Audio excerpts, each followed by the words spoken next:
And the textual competence, it covers cohesion and rhetorical organization. In the cohesion, it is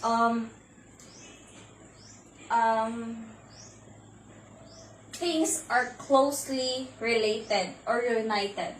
Rhetorical, it is art of speaking or writing formally and effectively, especially to persuade or influence people. It is part of textual competence.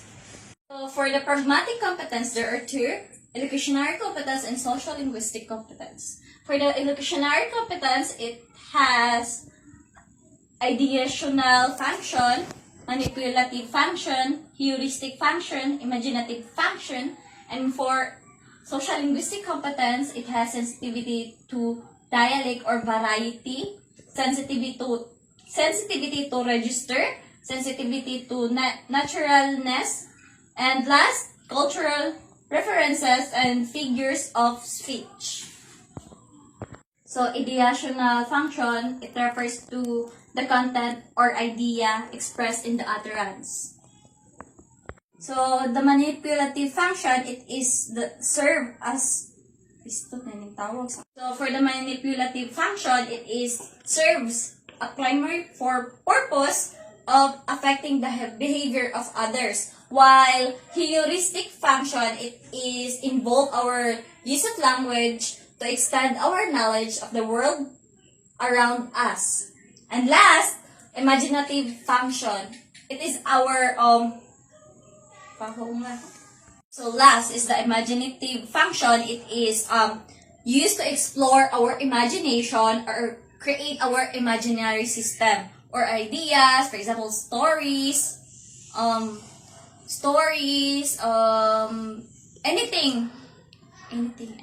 Examples, tell stories, jokes, or telling fairy tales.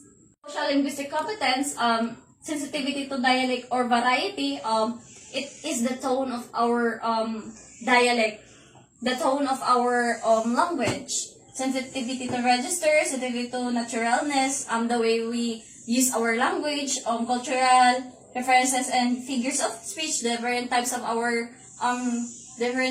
speech that we use. So, the language function, it is the verb used in the learning target. For example, identify, analyze, summarize, define, explain, conclude, justify, compare, sort, and so on and so forth. And then, it is important, the language function, it is important because it gives the ability to communicate thought, ideas, in feelings with others as quickly as possible. So, this is the flows of communicative competence. It has knowledge structures, language, and competence. For the knowledge structures, it has knowledge of the world, and knowledge competence, it is the knowledge of the language. Natural, we talk about the language, and then it is the knowledge of language. And then from this, it flows from the strategic competence. Our ability how to solve our problems in using different strategy.